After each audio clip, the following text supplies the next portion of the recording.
நீங்கள் கேட்டுக்கொண்டிருப்பது HelpAge India Thamaraikulam முதியோர் கிராமத்தில் இருந்து ஒலிக்கும் கடல்வாணி, கடலூரின் முதியோர்களுக்கான முதல் கம்யூனிட்டி ரேடியோ. இந்த நிகழ்ச்சி மூத்த குடிமக்கள் தயாரித்து வழங்கும் அனுபவம். நிகழ்ச்சியை தொகுத்து வழங்குபவர்கள் national institute of social defence, ministry of social justice and empowerment, government of India மற்றும் மீடியா ஃபார் கம்யூனிட்டி ஃபவுண்டேஷன். நிகழ்ச்சியின் கருத்தாக்கம் national coordinator Thiru doctor R Sridhar, principal coordinator Thiru Alok Varma, project coordinator miss Kausalya, miss Sai Sudha, miss Pooja Murada. மேலும் ஹெல்பேஜ் இந்தியா கடலூர் ப்ராஜெக்ட் தலைவர் Thiru Venugopal Ramalingam, HelpAge India Cuddalore இயக்குனர் doctor Thiru Sathyababu மற்றும் Kadalvani radio technical person Thiru Manojkumar.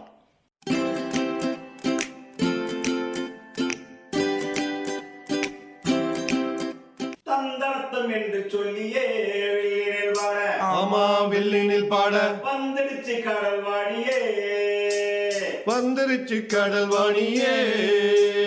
நல்ல நல்ல கருத்துக்களை நாங்களும் தினமும் பாட, நாங்களும் தினமும் பாட, நல்ல நல்ல கருத்துக்களை நாங்களும் தினமும் பாட, நாங்களும் தினமும் பாட, சொல்ல வந்த கருத்துக்களை நீங்களும் தினமும் கேட்க, நீங்களும் தினமும் கேட்க, சொல்ல வந்த கருத்துக்களை நீங்களும் தினமும் கேட்க, நீங்களும் தினமும் கேட்க. வந்துடுச்சு கடல்வாணியே, வந்துருச்சு கடல்வாணியே.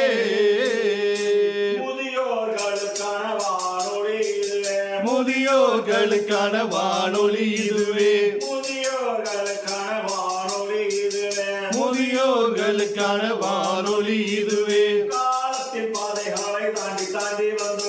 காலத்தின் பாதைகளை தாண்டி தாண்டி வந்தோமே, காலத்தின் பாதைகளை தாண்டி தாண்டி வந்தோமே, காலத்தின் பாதைகளை தாண்டி தாண்டி வந்தோமே, காலத்தின் பாதைகளை தாண்டி தாண்டி வந்தோமே.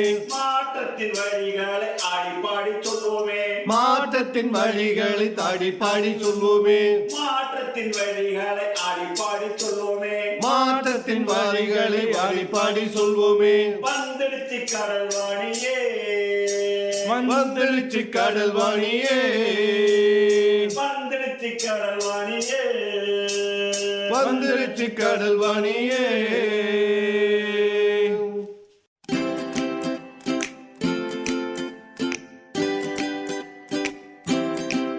அனைவருக்கும் காலை வணக்கம். இன்று நம்முடைய அனுபவ நிகழ்ச்சிக்கு சிறப்பு விருந்தினராக வந்திருக்கக்கூடிய மதிப்பிற்குரிய ஐயா பி சரவணன் ஐயா அவர்கள் 30 ஆண்டுகளாக தென்னார்காடு மாவட்டத்தினுடைய மின்வாரிய தொழிற்சங்க தலைவராகவும் இந்த முதியோர்களுக்கான ரிட்டையர்ட் பென்ஷனர்ஸ் அவர்களை ஒருங்கிணைப்பதன் வேலையாகவும் பேச்சாளராகவும் செயல்பட்டு வந்தவர். இன்று இந்த அனுபவ நிகழ்ச்சி மூலமாக நம்முடைய வேட்பாளர்களுக்கு முதியோர்களுடைய பிரச்சனைகளுக்கு அவர்கள் முகம் கொடுக்க வேண்டும் என்பதற்காக இந்த முதியோர்களுக்கான எலெக்ஷன் மேனிஃபெஸ்டோவை நம்முடைய அனுபவ நிகழ்ச்சி மூலமாக நம்முடைய கடலூர் மாவட்டம், தமிழ்நாட்டில் உள்ள அனைத்து வேட்பாளர்களுக்கும் அவர் அறைகூலாக கொடுக்கின்றார். ஐயா, நீங்கள் பேசுங்கய்யா. அனைவருக்கும் வணக்கம். வாய்ப்பு வழங்கியமைக்கு நன்றி.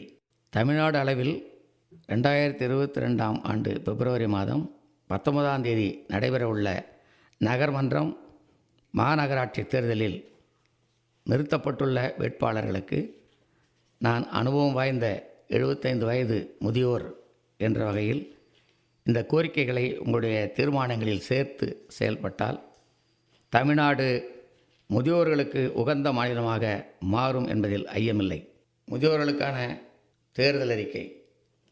முதியோர்களுக்கென்று தனி வாரியம் அமைக்க குரல் கொடுக்க வேண்டும். முதியோர் சமூக பாதுகாப்பு, பொருளாதார தன்னிறைவு சார்ந்த வசதிகளை ஏற்படுத்துவது. இலவச சட்ட மையத்தில் முதியோர்களுக்கென தனி பிரிவை உருவாக்கி சட்ட ரீதியான பிரச்சனைகளுக்கு உடனடி தீர்வு காணுதல். வட்டம், கோட்டம் அலுவலகத்தில் முதியோர்களுக்கென்று மாதாந்திர கூட்டத்தை நடத்த ஏற்பாடு செய்வது. ஓய்வூதியம் பெறும் இபிஎஃப் பென்ஷன் மற்றும் சமூக ஓய்வூதியம் இரண்டையும் முறைப்படுத்துதல். முதியோர் பாதுகாப்பை உறுதி செய்ய பகுதி வாரியாக முதியோர் அமைப்புகளை உருவாக்கி அதன் மூலம் அவர்களின் பாதுகாப்பை உறுதி செய்தல். முதியோர் குழுக்களுக்கு சுழல் நிதியை வழங்க ஏற்பாடு செய்தல்.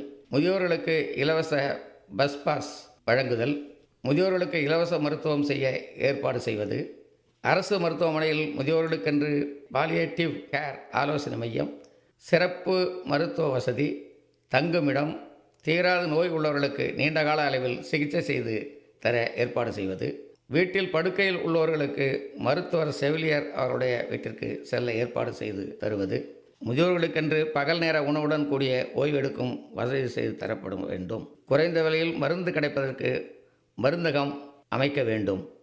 மேற்கூறிய அனைத்து கோரிக்கைகளையும் தங்களுடைய தேர்தல் அறிக்கையில் சேர்த்து முதியோர்களுக்கான உகந்த மாவட்டமாக மாற்ற நீங்களும் ஒரு கருவியாக இருக்க வேண்டும் என்று நம்புகிறேன். நிகழ்ச்சியை தொடர்ந்து கேட்பதற்கு முன் மூத்த குடிமக்கள் அதாவது சீனியர் சிட்டிசன் இன் உதவிக்கான டோல் ஃப்ரீ ஹெல்ப்லைன் எண்ணை நோட் பண்ணிக்கோங்க. 145667. இந்த டோல் ஃப்ரீ எண் காலை 8 மணியிலிருந்து இரவு 8 மணி வரை செயல்படும். மூத்த குடிமக்களின் உதவி மற்றும் ஆதரவிற்காக இப்போ அனுபவ நிகழ்ச்சி தொடர்ந்து கேட்கலாம்.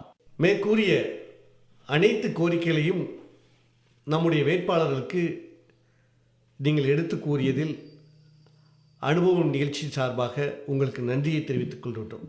அதில் நான் ஒன்று கேட்க விரும்புகிறேன் உங்களை.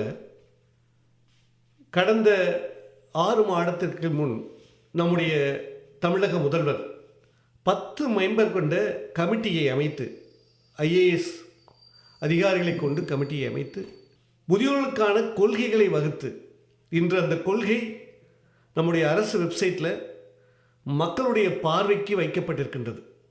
உங்களுடைய கருத்துக்களை அதில் சொல்ல சொல்லி கருத்துக்களை வைத்திருக்கின்றது. அது உங்களுக்கு தெரியுமாங்கய்யா? அது எனக்கு தெரியாது. அப்போது நாம் இந்த கொள்கை வடிவினை நம்முடைய அனுபவ நிகழ்ச்சி மூலமாக அடுத்து வரக்கூடிய நிகழ்ச்சிகளில் நாம் எடுத்து கூற கடமைப்பட்டிருக்கின்றோம். ஏனென்றால் இது அனைத்து முதியோர்களுக்கும் இந்த கொள்கை வடிவம் சென்றடைய வேண்டும் என்பது நம்முடைய அனுபவ நிகழ்ச்சியினுடைய முக்கியமான நோக்கமாக இருக்கின்றது. நாம் அடுத்த வாரமும் இந்த கொள்கையை பற்றி, இதன் கொள்கையினுடைய நலன்கள், கொள்கையினுடைய அனைத்து விஷயங்களை பற்றும் நாம் பேசுவோம் என்று கேட்டுக்கொண்டு இந்த நிகழ்ச்சியை நாம் இத்தோடு முடிக்கின்றோம். நன்றி. இந்த வாய்ப்பு கொடுத்தமைக்கு அனைவருக்கும் நன்றி.